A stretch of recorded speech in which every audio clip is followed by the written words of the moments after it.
करेंगे, आगे देखेंगे। तो अब केमिकल शिफ्ट वैल्यू से स्टार्ट करते हैं। Types of proton,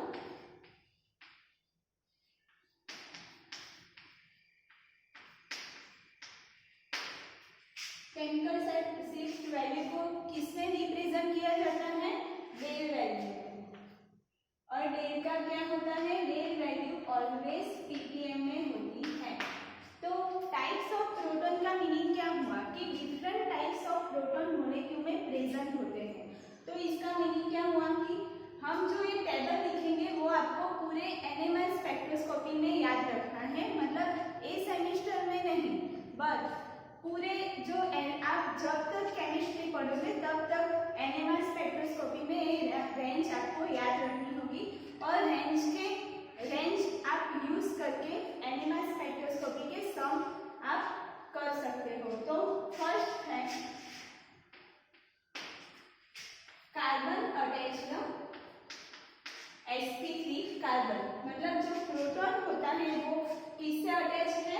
sp3 carbon.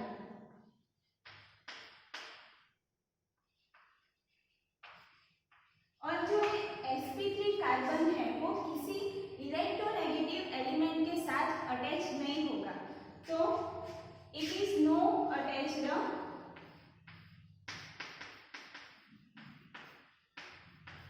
Electronegative element. इसका मतलब क्या हुआ कि जो ये कार्बन है इसके पास आगे कोई इलेक्ट्रोनेगेटिव एलिमेंट नहीं होगा। इलेक्ट्रोनेगेटिव एलिमेंट का मतलब क्या है?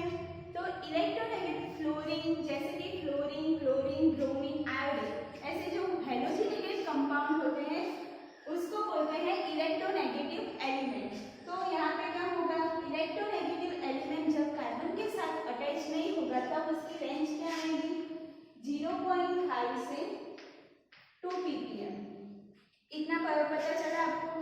अब सेकंड है कार्बन अटैच्ड sp3 कार्बन, मतलब जो प्रोटॉन है वो अटैच है sp3 कार्बन, बट जो कार्बन है वो क्या होगा? अटैच्ड होगा electronegative element, attached electronegative element. तो जब कार्बन अटैच होगा इलेक्ट्रोनेगेटिव एलिमेंट के साथ तो क्या होगा? उसकी रेंज 2 से 5। जो ये रेंज हाई है वो किस में आती है? पीपीएम वैल्यू में। फिर नेक्स्ट थर्ड आएगा sp2 कार्बन। sp2 कार्बन हम किसे बोलते हैं? मतलब जो डबल बॉन्ड प्रेजेंट होगा, डबल बॉन्ड कार्बन हाइड्रोजन, जो कार्बन है वो अटैच है sp2 कार्बन के साथ, इसको बोलते हैं sp2 कार्बन। तो कार्बन जब अटैच होगा sp2 कार्बन के साथ तब इसकी रेंज क्या आएगी? 5 से 8.5। इतना समझ में आया? अब देन नेक्स्ट देखेंगे फोर्थ।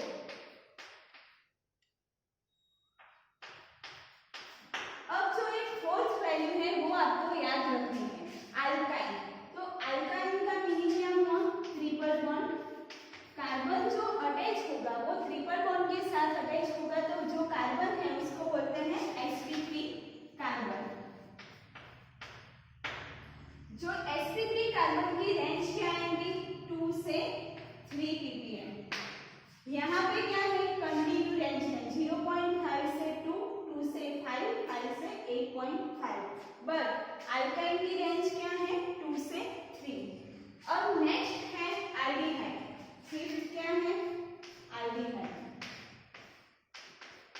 तो एल्डिहाइड में क्या है? जो कार्बन है वो ऑक्सीजन के साथ अटैच होगा, मतलब जो ग्रुप है वो एल्डिहाइड होगा। जब एल्डिहाइड प्रेजेंट होगा तो तब उसकी रेंज क्या आएगी? 8.5 से 10 ppm। अब जो एल्डिहाइड है उसकी रेंज क्या है? 8.5 से 10। देन नेक्स्ट है 6, वो है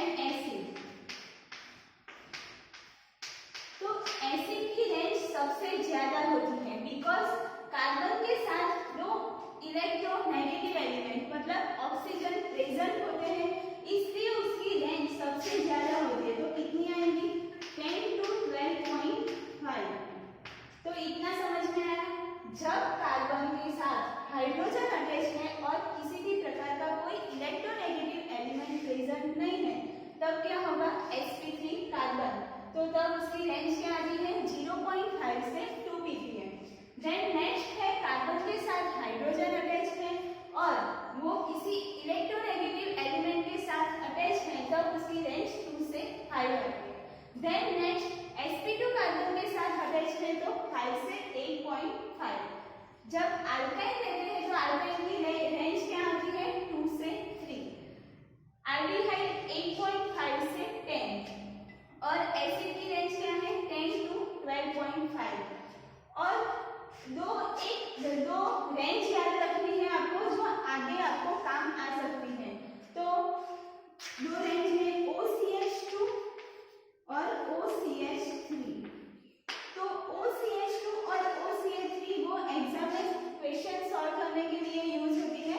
तो OCH3 की वैल्यू क्या आएगी 3.5 से 4.0 ppm एंड OCH2 की रेंज क्या आएगी 4.0 से 4.5 ppm।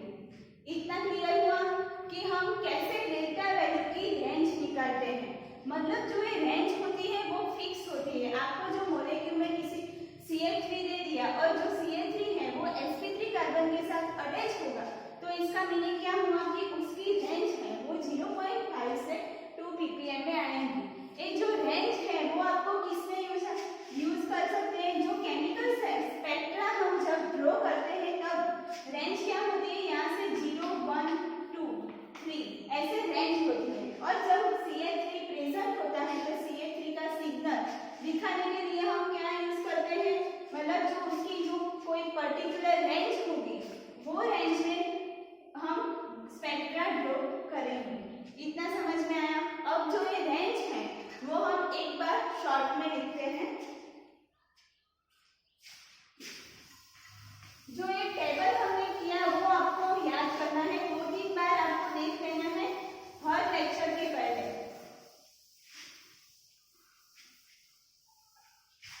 अब जो रेंज स्टार्ट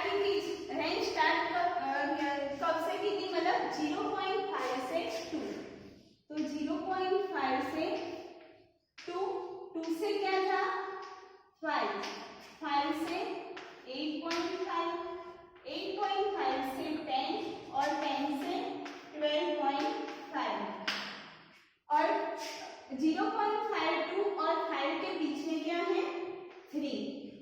तो जो ये 0.5 से 2 में क्या था sp3 carbon without attached electronegative element sp3 carbon no attached electronegative element. इसमें क्या है 2 से 5 क्या आएगा sp3 कार्बन और अटैच्ड इलेक्ट्रोनेगेटिव एलिमेंट।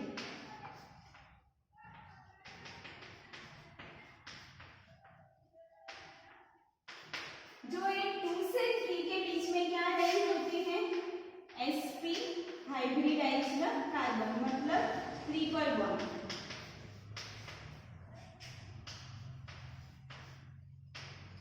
अब जो 5 से 8.5 आता है वो क्या आता है आपका अल्कीन, क्या प्रेजेंट है 311 CH, मतलब sp2 हाइब्रिडाइज्ड कार्बन, क्या प्रेजेंट है sp2 हाइब्रिडाइज्ड कार्बन। 8.5 से 10 के बीच में क्या आता है एल्डिहाइड और 10 से 12.5 के बीच में क्या आता है एसिड। तो ये जो हमने सॉल्व किया, मतलब ये जो हमने देखा वो क्या था केमिकल शिफ्ट वैल्यू। आगे हम एक एग्जांपल लेके मतलब देखेंगे कि केमिकल शिफ्ट वैल्यू हम क्यों यूज करते हैं।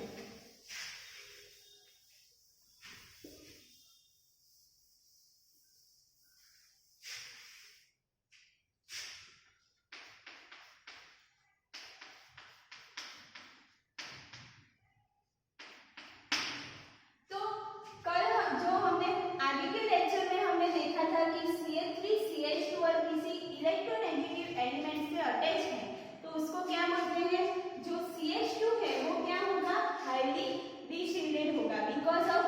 पास क्या है, फ्लोरीन, मतलब इलेक्ट्रोनेगेटिव एलिमेंट प्रेजेंट है। तो क्या इसके कितने सिग्नल मिलेंगे, 1 और 2, मतलब 2 सिग्नल।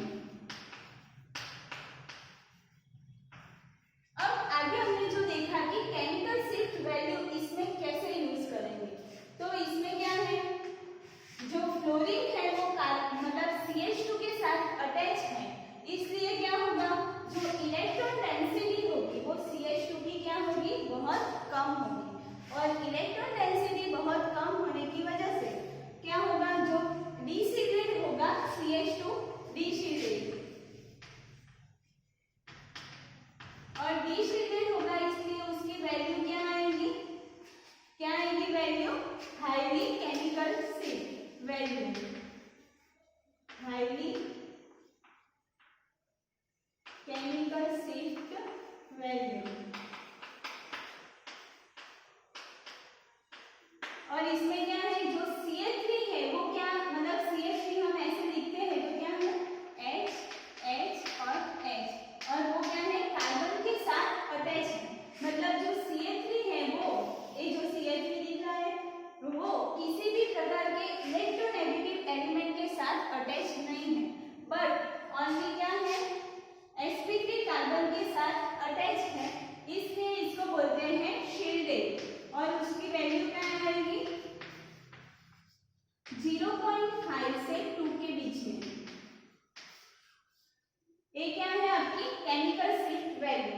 अब जो ये CH2 दिख रहा है उसके पास में क्या है, फ्लोरीन इलेक्ट्रोनेगेटिव एलिमेंट, वो क्या है, हाईली डिशिल्डेड है, डिशिल्डेड की वजह से उसकी जो केमिकल शिफ्ट वैल्यू आती है वो क्या आती है, 2 to 5 ppm।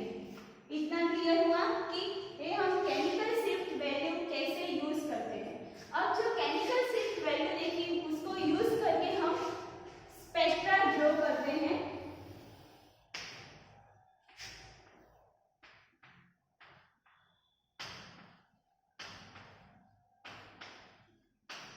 तो इसमें क्या है, 2 टाइप्स के सिग्नल मिलेंगे। फर्स्ट सिग्नल क्या है, 0.5 से 2, तो 0.5 यहाँ से दिख रहा है, मतलब 0.5 के 2 के बीच में कहीं भी जगह पे हम जो सिग्नल दिखा सकते हैं। तो जो हमने सिग्नल दिखाया फर्स्ट वो कहाँ है, यहाँ पे।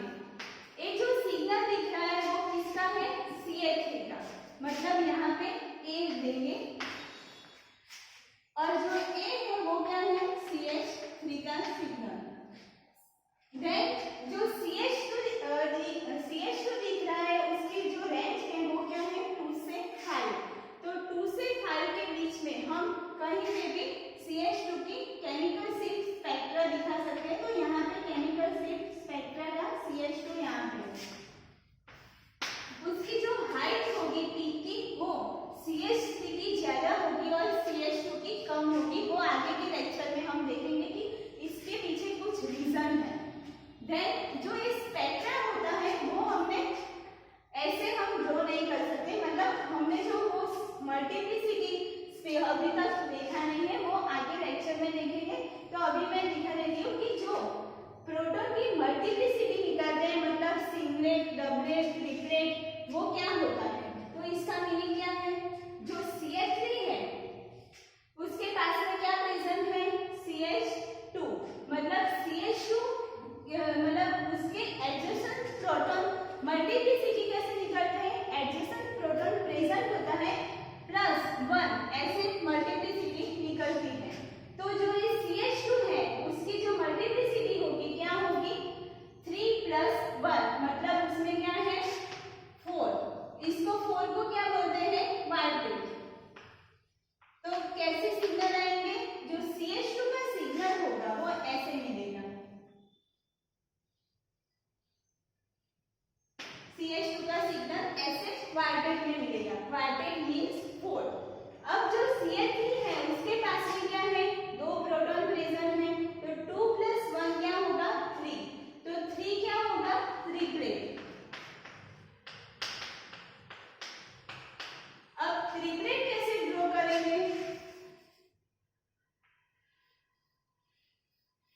ट्रिपलेट ऐसे ड्रॉ करेंगे। तो ये जो आपका हुआ वो क्या हुआ, NMR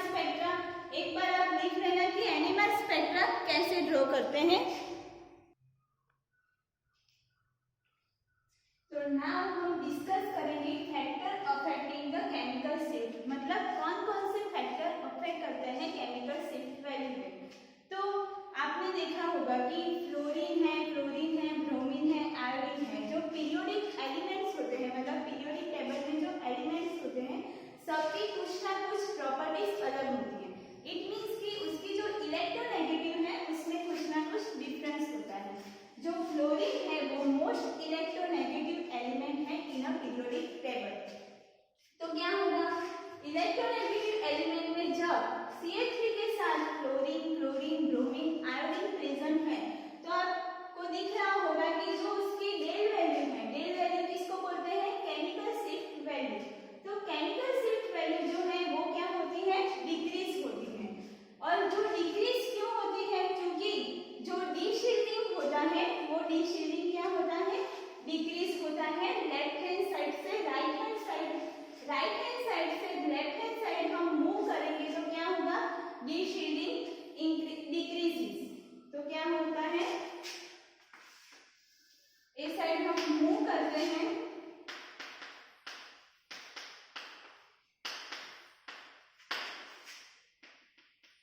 तो क्या होता है, डीशिल्डिंग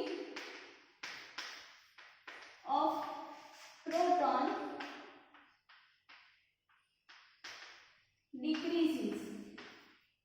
और deshielding of proton decreases it means कि शील्डिंग ऑफ प्रोटॉन इंक्रीजेस, मतलब जब इस साइड हम मूव करेंगे तब क्या होता है, जो केमिकल शिफ्ट वैल्यू होती है वो क्या होती है, डिक्रीज होती है।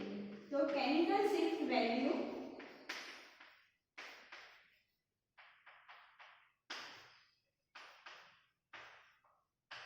डिक्रीजेस। इतना समझ में आया कि जब फ्लोरीन है वो मोस्ट इलेक्ट्रोनेगेटिव एलिमेंट है, मतलब वो हाईली डीशिल्डेड है, हाईली डीशिल्डेड है, इसलिए उसकी केमिकल शिफ्ट वैल्यू क्या आएंगी, ज्यादा आएंगी। बट जब हम लेफ्ट हैंड साइड से राइट हैंड साइड मूव करेंगे तो क्या होता है, जो केमिकल शिफ्ट वैल्यू है वो क्या होती है, डिक्रीज होती है। देन नेक्स्ट है नंबर ऑफ हैलोजन। तो नंबर ऑफ हैलोजन में क्या है, जब 1 हैलोजन प्रेजेंट है तब उसकी केमिकल शिफ्ट वैल्यू क्या है, 3.1। जब 2 हैलोजन प्रेजेंट है तब क्या है, 5.3। और जब 3 हैलोजन प्रेजेंट है तब उसकी केमिकल शिफ्ट वैल्यू क्या है, 7.28। इसका मीनिंग क्या हुआ कि जब हम हैलोजन क्या नंबर ऑफ हैलोजन इंक्रीज करेंगे तो क्या होगा, deshielding increases. Deshielding increases it means कि केमिकल शिफ्ट वैल्यू क्या होगी, इंक्रीज होगी। तो क्या होता है, deshielding of proton, deshielding of proton increases. Deshielding of proton increase होता है, इसकी वजह से क्या होता है, केमिकल शिफ्ट वैल्यू इंक्रीज होती है।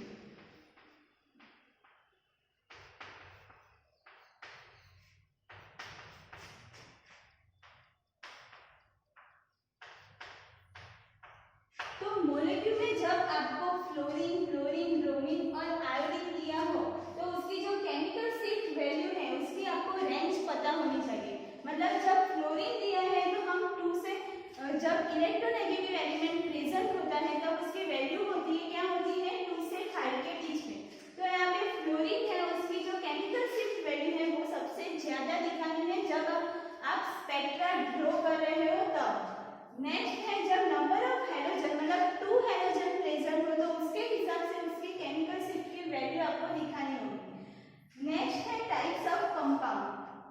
तो जब different types of compound present होंगे जैसे कि अल्केन, अल्कीन, बेंजीन, तो डिफरेंट केमिकल शिफ्ट वैल्यू होगी।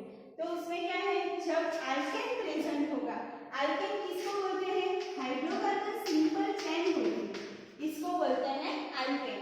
तो अल्केन में क्या होता है, जब sp3 कार्बन हाइब्रिडाइज्ड कार्बन होता है और वो किसी भी प्रकार के इलेक्ट्रोनेगेटिव एलिमेंट के साथ अटैच नहीं होता है तो इसको बोलते हैं अल्केन। और उसकी रेंज क्या होती है, सबसे कम 9। नेक्स्ट है एल्कीन। एल्कीन किसको बोलते हैं? एल्कीन से आपको पता होगा कि हम सिस ट्रांस निकाल देते हैं, इसको क्या बोलते हैं? इसको क्या बोलते हैं कि जो एल्कीन प्रेजेंट है उसके पास डिफरेंट डिफरेंट ग्रुप्स लगे हुए हैं, इसको बोलते हैं एल्कीन। और एल्कीन से हम सिस ट्रांस आइसोमेरिज्म निकाल सकते हैं। तो उसकी जो केमिकल शिफ्ट वैल्यू क्या है? 5.3। नेक्स्ट है एरोमेटिक। तो एरोमेटिक का मीनिंग क्या हुआ? बेंजीन सबको पता होगा कि जब आप केमिस्ट्री में मतलब एंटर हुए तब से आपको बेंजीन का आइडिया होगा कि बेंजीन होता क्या है। बेंजीन किसने दिया था? कैक्युले ने बेंजीन दिया था। तो बेंजीन कैसा होता है? बेंजीन होते हैं उसमें कितने बॉन्ड प्रेजेंट होते हैं? 3 पाई बॉन्ड प्रेजेंट होते हैं। तो जो ये 3 पाई बॉन्ड प्रेजेंट है उसमें क्या है? रेजोनेटिव स्ट्रक्चर पॉसिबल है।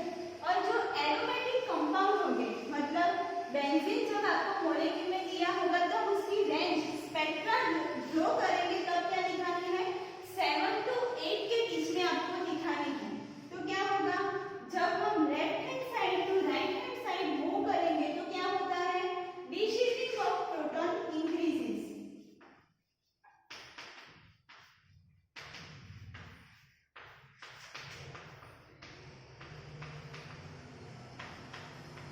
इसका मतलब क्या हुआ कि उसकी केमिकल शिफ्ट वैल्यू क्या होती है?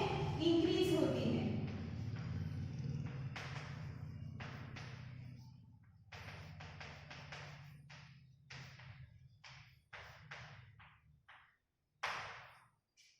तो जो ये फैक्टर अफेक्टिंग केमिकल शिफ्ट है वो डिफरेंट डिफरेंट है। फर्स्ट फैक्टर है इलेक्ट्रोनेगेटिव एलिमेंट्स, मतलब इलेक्ट्रोनेगेटिविटी जब उसकी जब जब इंक्रीज होती है तब उसका जो केमिकल शिफ्ट वैल्यू क्या आती है। नेक्स्ट है नंबर ऑफ हैलोजन। देन हमने डिस्कस किया टाइप्स ऑफ कंपाउंड, मतलब डिफरेंट डिफरेंट टाइप्स के कंपाउंड होते हैं, अल्केन, अल्कीन, अल्काइन, एरोमेटिक। तो ऐसे जब लेफ्ट हैंड साइड से राइट हैंड साइड जब मूव करते हैं तो क्या हुआ? डिशिफ्टिंग ऑफ प्रोटॉन इंक्रीजेस। इसका मतलब क्या हुआ कि उसकी केमिकल शिफ्ट वैल्यू क्या होती है? इंक्रीज होती है। देन हम देखेंगे कि inductive effect and van der forces कैसे इसको अफेक्ट करता है, वो हम नेक्स्ट देखेंगे कि इंडक्टिव इफेक्ट है क्या। तो नेक्स्ट हम इंडक्टिव इफेक्ट कैसे अफेक्ट करता है केमिकल शिफ्ट वैल्यू पे, वो हम देखते हैं कि इंडक्टिव इफेक्ट है क्या।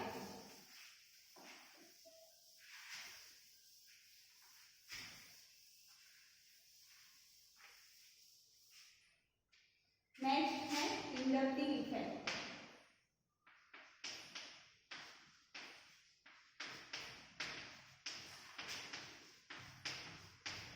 तो इंडक्टिव इफेक्ट में क्या होता है? जब प्रोटॉन होता है वो किसी भी प्रकार के इलेक्ट्रोनेगेटिव एलिमेंट के साथ अटैच होता है तब क्या होगा कि डीशील्डिंग होगा, मतलब प्रोटॉन डीशील्डेड होंगे। डीशील्डेड का मीनिंग क्या हुआ? उसकी जो केमिकल शिफ्ट वैल्यू होती है वो क्या होती है? इंक्रीज होती है। तो वो दो एग्जांपल लेके हम इंडक्टिव इफेक्ट डिस्कस करेंगे कि इंडक्टिव इफेक्ट में आपको पता चलेगा कि उसका डिफरेंस क्या है। तो फर्स्ट है CH3 CH2 and chlorine, and second है CH3 CH2 Cl। तो आगे हमने देखा कि इलेक्ट्रोनेगेटिव एलिमेंट कैसे अफेक्ट करता है, मतलब जो इलेक्ट्रोनेगेटिविटी होती है फ्लोरीन और क्लोरीन की वो केमिकल शिफ्ट वैल्यू पे कैसे इफेक्ट करती है। तो आगे हमने लेक्चर में देखा था कि उसके कितने सिग्नल मिलेंगे? 2 सिग्नल।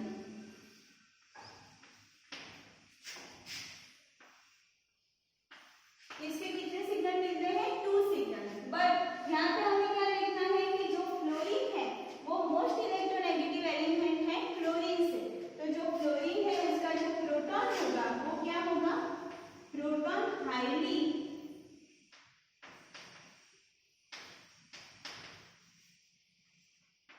प्रोटॉन क्या होगा? हाईली डीशील्डेड। तो उसकी जो केमिकल शिफ्ट वैल्यू आएंगी वो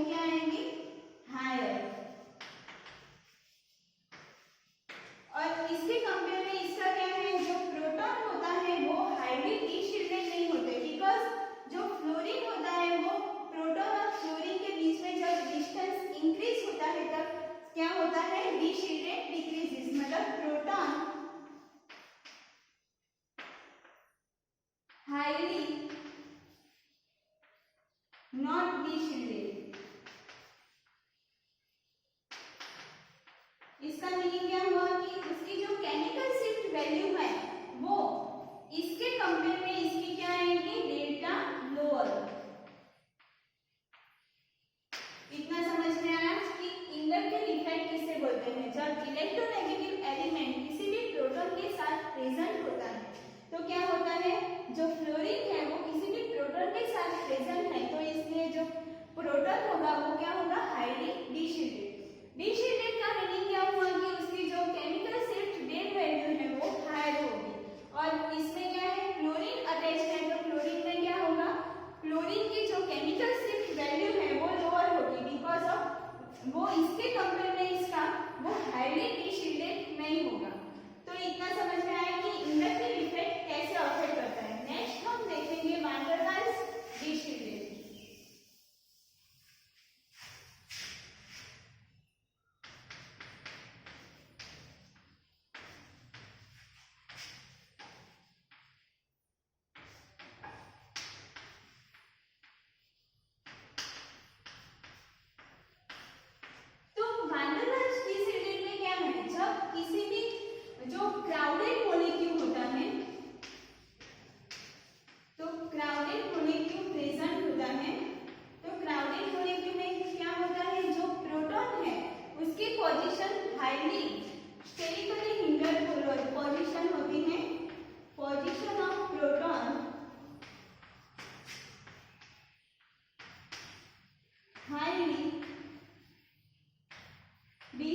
पोजीशन ऑफ प्रोटॉन हाईली मतलब स्टेरिकली हिंडर्ड,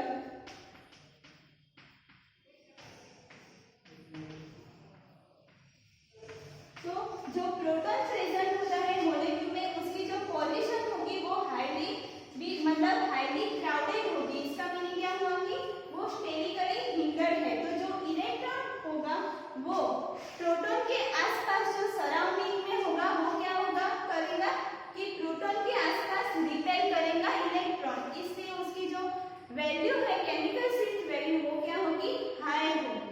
तो electron repel surrounding the proton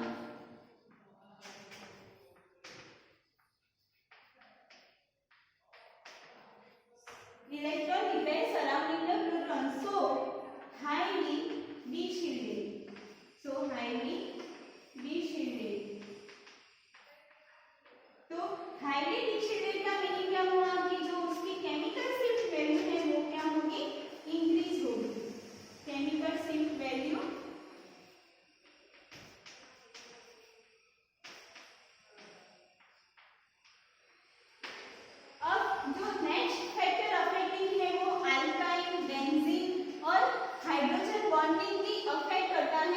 chemical shift value पे। हाइड्रोजन बॉन्डिंग कितने टाइप के होते हैं, तो हाइड्रोजन बॉन्डिंग कितने टाइप के होते हैं, इंट्रामोलेक्युलर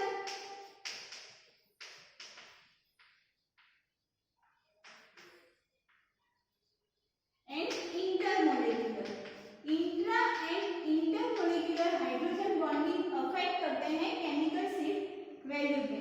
तो क्या होता है, इंटरमोलेक्युलर एंड इंट्रामोलेक्युलर।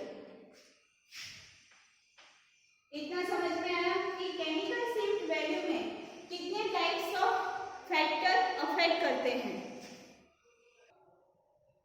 तो नाउ डिस्कस करते हैं कि स्पिन स्पिन कपलिंग क्या होती है एंड पीक मल्टीप्लिसिटी हम किसे बोलते हैं। तो स्पिन स्पिन कपलिंग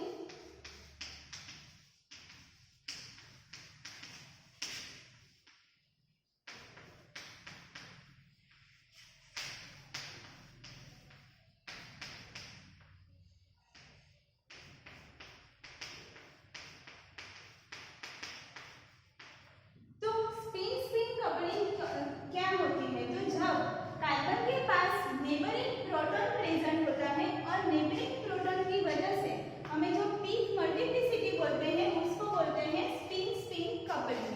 अब पीक मल्टीप्लिसिटी क्या होती है वो हम देखेंगे कि जब मतलब वन नेबरिंग प्रोटॉन प्रेजेंट होता है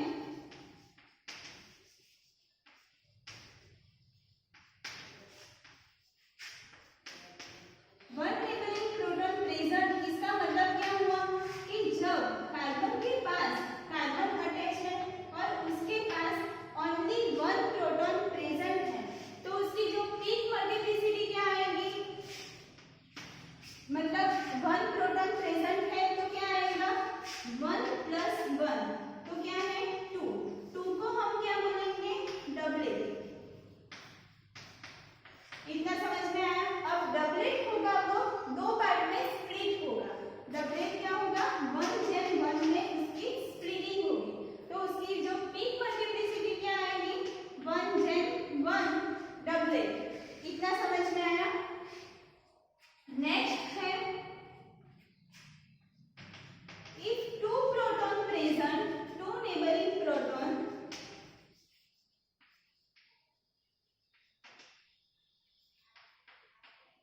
इफ 2 नेबरिंग प्रोटॉन प्रेजेंट है क्या होगा जो कार्बन है उसके पास 2 नेबरिंग प्रोटॉन प्रेजेंट है तो कितने नंबर ऑफ प्रोटॉन प्रेजेंट है 2। 2 प्लस 1 तो कितना मिला 3। 3 को हम क्या बोलेंगे ट्रिपलेट। तो ट्रिपलेट का मीनिंग क्या हुआ कि जो ये स्प्लिट होगा वो किसमें होगा 1 जेन 2 जेन 1 में। इतना समझ में आया कि 1 जेन 2 जेन 1 में वो स्प्लिट होगा। अब नेक्स्ट हम देखते हैं कि 3 नेबरिंग प्रोटॉन जब प्रेजेंट होता है तब क्या होता है 3 proton present 3 neighbouring proton present. Neighbouring proton मतलब जो ये कार्बन है उसका जो मल्टीप्लिसिटी देखनी है जो कार्बन के एडजेसेंट प्रोटॉन के पास 3 नंबर ऑफ प्रोटॉन प्रेजेंट है। इसका मीनिंग क्या हुआ कि इसकी जो मल्टीप्लिसिटी होगी वो क्या होगी 3 प्लस 1 मतलब 4। 4 को क्या बोलते हैं क्वार्टेट। इतना वो स्प्लिट होगा 1 जेन 3 जेन 3 जेन 1 में। अब आपको एक क्वेश्चन आया होगा कि ये 1 जेन 3 जेन 3 जेन 1 और 1 जेन 2 जेन 1 वो कहाँ से आता है। तो ये हम डिस्कस करेंगे कि पास्कल ट्रायंगल मतलब पास्कल ट्रायंगल क्या होता है।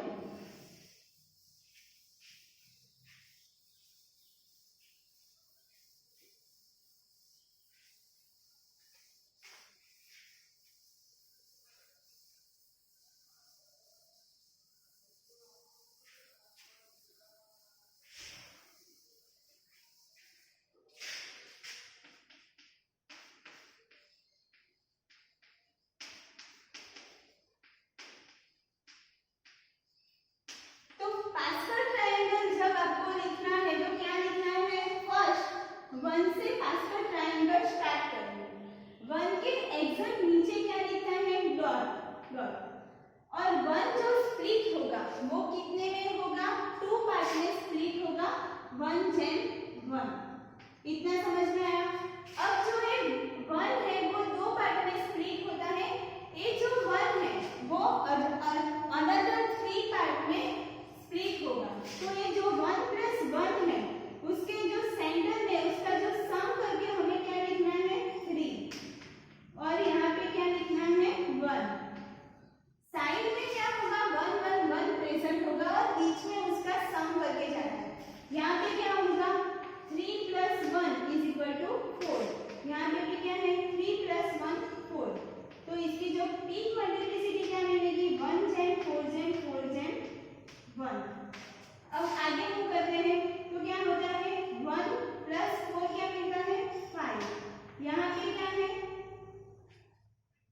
8। यहाँ पे क्या है 5 और नेक्स्ट है 1।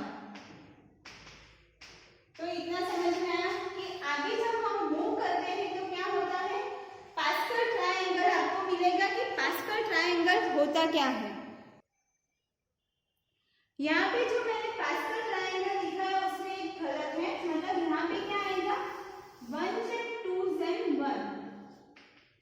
फिर आगे हम मूव करेंगे तो 2 प्लस 1 मतलब 3। यहाँ पे क्या होगा 2 प्लस 1 इज इक्वल टू 3। फिर 3 प्लस 1 4 6 एंड 4 मतलब 1 जेन 4 जेन 6 जेन 4 जेन 1। ऐसे जब आप मूव करेंगे तो क्या होगा यहाँ पे 5 10 10 5 एंड 1। तो 1 जेन 5 जेन 10 जेन 10 जेन 5 जेन 1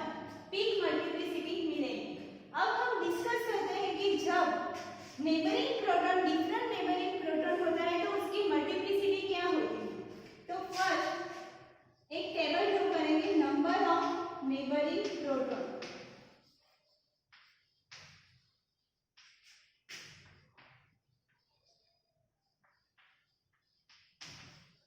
and multiplicity.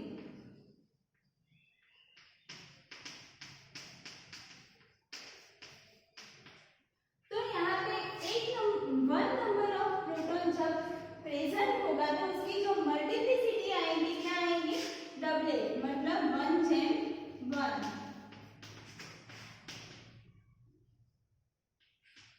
Then two number of proton present होगा तब क्या आएगा उसका ट्रिपलेट,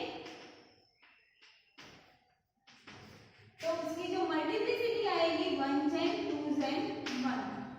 फिर 3 नंबर ऑफ प्रोटॉन प्रेजेंट होगा तो उसका जो सिग्नल आएगा वो क्या आएगा, क्वार्टेट।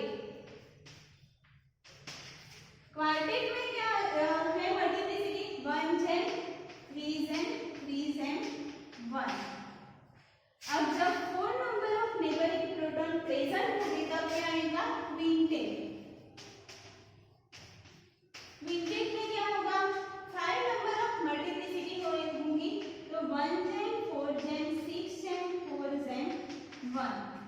देन नेक्स्ट है 5, जब कार्बन के साथ 5 नंबर ऑफ प्रोटॉन प्रेजेंट होंगे तो क्या होगा, सेक्सटेट। तो इसमें क्या है 1/5/10/5/1, तो इसकी मल्टीप्लिसिटी प्रेजेंट होगी। तो इतना समझ में आया कि नंबर ऑफ नेबरिंग प्रोटॉन कैसे निकालते हैं और इसकी जो मल्टीप्लिसिटी होती है वो क्या होती है। और जो एक पास्कल ट्रायंगल है वो आपको याद रखना नहीं है, ऐसे साइड में लिख देना है तो आपको याद रह जाएगा। अब जो नेक्स्ट हम डिस्कस करते हैं कि डिफरेंट काइंड ऑफ कपलिंग होता है।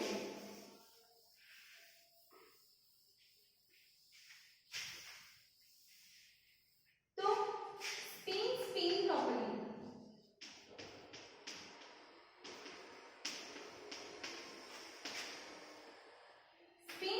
कपलिंग में 2 टाइप्स ऑफ कपलिंग होती है।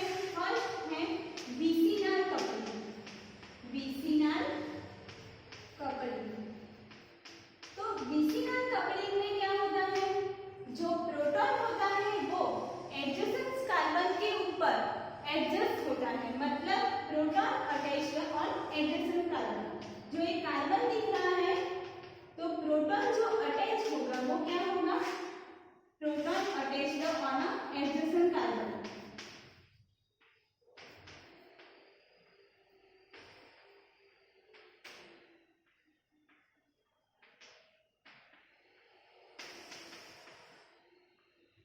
ये जो विसिनल कपलिंग होता है उसमें क्या होता है, प्रोटॉन है वो आसपास के कार्बन के ऊपर एडजस्ट होता है, इसको बोलते हैं विसिनल कपलिंग।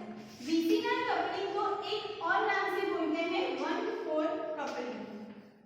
इतना समझ में आया कि विसिनल कपलिंग को क्या बोलते हैं, 1/4 कपलिंग।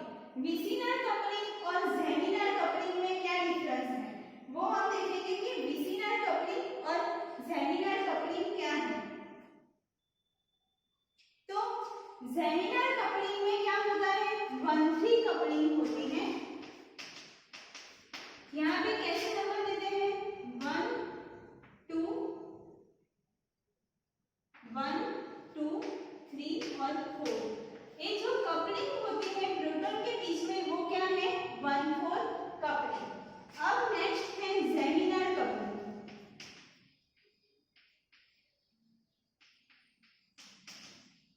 तो जेमिनल कपलिंग में क्या है, जो प्रोटॉन अटैच होता है वो क्या होता है, सेम कार्बन पे अटैच होता है प्रोटॉन, तो उसको बोलते हैं जेमिनल कपलिंग।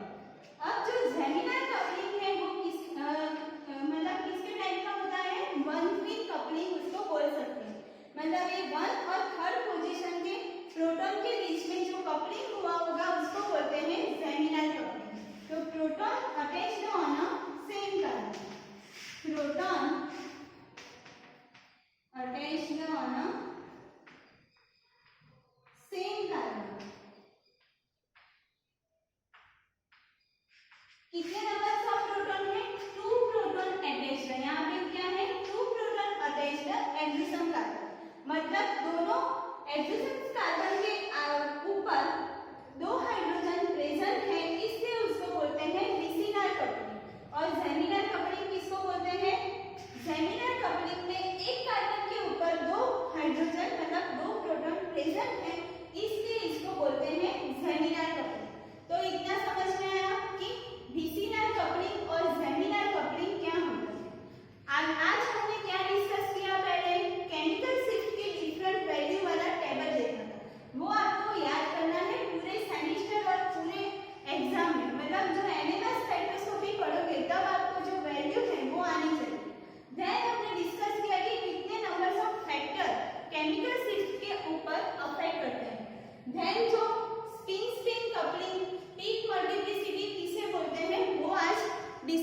किया। अब नेक्स्ट जो टॉपिक पे हम मूव करते हैं वो क्या है, नंबर्स ऑफ सिग्नल। तो मतलब इन थर्ड लेक्चर हमने एनिमल स्पेक्ट्रोस्कोपी में देखा था कि नंबर ऑफ सिग्नल कैसे निकालते हैं, वो आज हम कंटिन्यू करेंगे। और नेक्स्ट जो लेक्चर है उसमें बहुत सारे एग्जांपल सॉल्व करेंगे, तो आपको नंबर्स ऑफ सिग्नल का आइडिया आ जाएगा कि नंबर्स ऑफ सिग्नल कैसे निकालते हैं। तो कंटिन्यू करते हैं एग्जांपल से।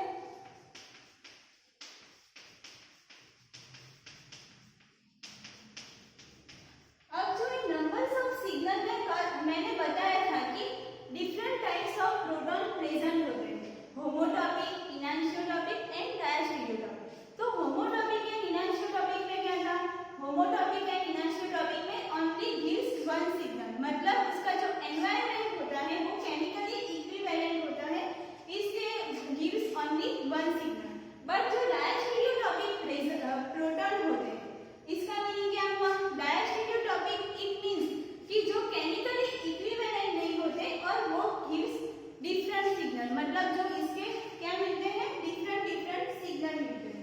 अब आपको नंबर्स ऑफ सिग्नल में एक और बात याद रखनी है, जब फर्स्ट आपको नंबर ऑफ सिग्नल निकालना है तो फर्स्ट आप चेक करोगे plane of symmetry. First check plane of symmetry, ये आपको साइड में लिख देना है नोट में कि फर्स्ट आप क्या चेक करोगे, प्लेन ऑफ सिमेट्री।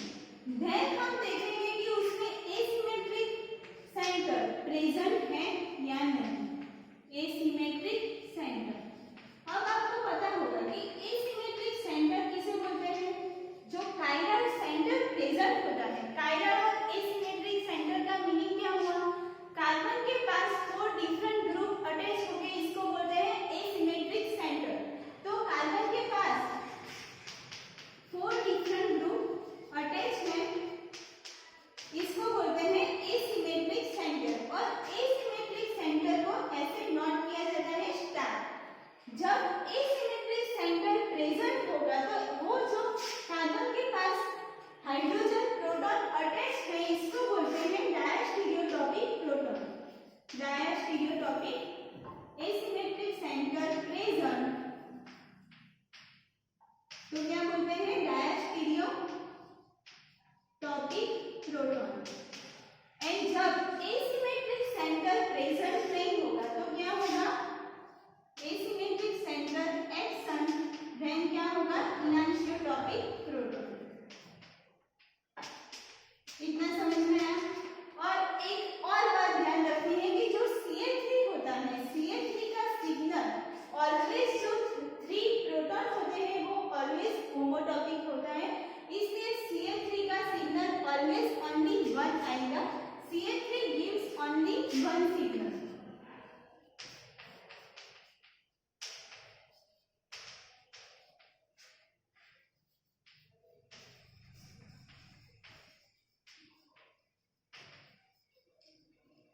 तो इतना समझ में आया कि एनानिसोटॉपिक, डायस्टीरियोटॉपिक एंड होमोटॉपिक प्रोटॉन कैसे निकालते हैं। अब जो CH3 CH2 CH2 NH2 उसमें हम प्लेन पास करते हैं, तो प्लेन कहां से पास किया, यहां से, तो प्रेजेंट है, प्लेन ऑफ सिमेट्री प्रेजेंट नहीं है। तो इसका मीनिंग क्या हुआ, जो ये 4 प्रोटॉन दिख रहा है मतलब डिफरेंट उसके सिग्नल मिलते हैं। तो इसमें क्या है, जो CH3 है वो ऑलवेज गिव्स वन प्रोटॉन। फिर जो CH2 है, CH2 के पास में आपको एसिमेट्रिक सेंटर दिख रहा है, नहीं, यहाँ पे क्या है, कार्बन है और उसके पास में हाइड्रोजन है, इसलिए ये एसिमेट्रिक सेंटर नहीं है। Asymmetric centre absent then enantiotopic, and enantiotopic proton gives only one signal. तो enantiotopic proton gives only one signal, तो इसका भी वन सिग्नल है। फिर CH2, CH2 में क्या है, यहाँ पे कार्बन प्रेजेंट है, यहाँ पे नाइट्रोजन, बट CH2 के पास 2 H प्रेजेंट है।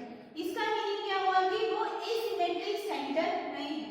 एसिमेट्रिक सेंटर नहीं है, इसलिए क्या हुआ, इनैनिसोटॉपिक प्रोटॉन वो भी क्या देगा, सिंगल सिग्नल देगा। फिर NH2, आगे के लेक्चर में हमने देखा था कि जब ऑक्सीजन के पास हाइड्रोजन अटैच था तो उसका भी सिग्नल देखा था। तो N के पास जो हाइड्रोजन प्रेजेंट होगा तो उसका भी सिग्नल निकालें। तो इसका जो हाइड्रोजन है वो क्या है, होमोटॉपिक। तो इसका कितना टोटल नंबर ऑफ सिग्नल मिलेगा, 1 2 3 एंड 4। इतना समझ में आया। अब नेक्स्ट एग्जांपल देखते हैं। तो नेक्स्ट एग्जांपल यहाँ पे सॉल्व करते हैं। जो CH3 डबल बॉन्ड O, यहाँ पे फर्स्ट क्या करना है, प्लेन ऑफ सिमेट्री पास करना। तो यहाँ पे जो हम प्लेन ऑफ सिमेट्री पास करेंगे तो ऊपर क्या है CH3 और नीचे क्या है CH3, मतलब दोनों side same equivalent proton present है। तो क्या मिलेगा, उसका भी ओनली वन सिग्नल मिलेगा, gives only one signal. Next है, फर्स्ट क्या करेंगे, प्लेन ऑफ सिमेट्री पास करेंगे। यहाँ से हम प्लेन ऑफ सिमेट्री पास करते हैं तो क्या है, डिफरेंट एनवायरनमेंट है प्रोटॉन के। यहाँ से प्लेन ऑफ सिमेट्री पास करते हैं तो भी क्या है, प्रोटॉन के डिफरेंट एनवायरनमेंट।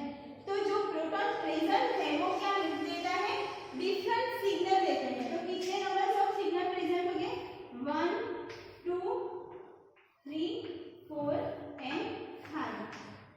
अब आपको एक क्वेश्चन हुआ होगा कि मैम ने बोला कि CH3 only gives one signal. तो यहाँ पे दो CH3 प्रेजेंट है तो दोनों ने क्यों ओनली वन सिग्नल दे दिया। तो आपका CH3 gives only one signal, इसका मीनिंग क्या है कि CH3 का जो एनवायरनमेंट है वो दोनों क्या है, डिफरेंट एनवायरनमेंट। और डिफरेंट एनवायरनमेंट की वजह से जो सिग्नल देते हैं वो क्या होते हैं, डिफरेंट। सो CH3 gives different signal. Next जो एग्जांपल है वो बहुत इंपॉर्टेंट है। आपको जो ये CH3 दिख रहा है, यहाँ पे मैं ड्रॉ करती हूँ।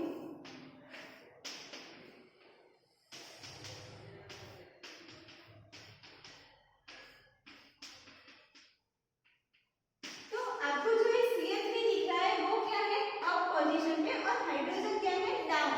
अब आप स्टीरियो केमिस्ट्री में पढ़ चुके होंगे कि अप एंड डाउन का मीनिंग क्या होता है।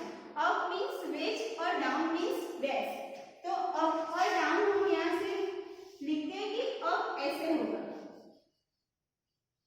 अप क्या है CH3 और डाउन क्या है H। अब जो ये आपको ट्रायंगल दिख रहा है, ऐसे ट्रायंगल दिख रहा है, तो उसमें क्या है, CH3 है वो आगे है और हाइड्रोजन है वो क्या है, पीछे है। तो जब हम प्लेन पास करेंगे तो CH3 क्या है आगे और हाइड्रोजन क्या है पीछे, और बीच में से हम प्लेन पास करते हैं तो क्या है, CH3 left hand side CH3 है और पीछे की साइड पे हाइड्रोजन प्रेजेंट है। तो क्या होगा, दोनों के सिग्नल डिफरेंट मिलेंगे। तो यहाँ से जब हम प्लेन पास करते हैं तो क्या मिलेगा, उसका डिफरेंट सिग्नल और इसका भी डिफरेंट सिग्नल, मतलब 1 2। फिर यहाँ से जब हमने प्लेन पास किया तो जो ये CH2 है और ये CH2, उसका जो एनवायरनमेंट है वो क्या है, सेम एनवायरनमेंट है, इसलिए इसका जो सिग्नल आएगा वो क्या आएगा, दोनों के सेम सिग्नल आएंगे। तो it gives 4 number of signal. इतना समझ में आया कि नंबर्स ऑफ सिग्नल कैसे निकालते हैं। नेक्स्ट लेक्चर में हम बहुत सारे एग्जांपल डिस्कस करेंगे तो आपको ज्यादा अच्छे से क्लियर होगा कि नंबर ऑफ सिग्नल कैसे निकालते हैं।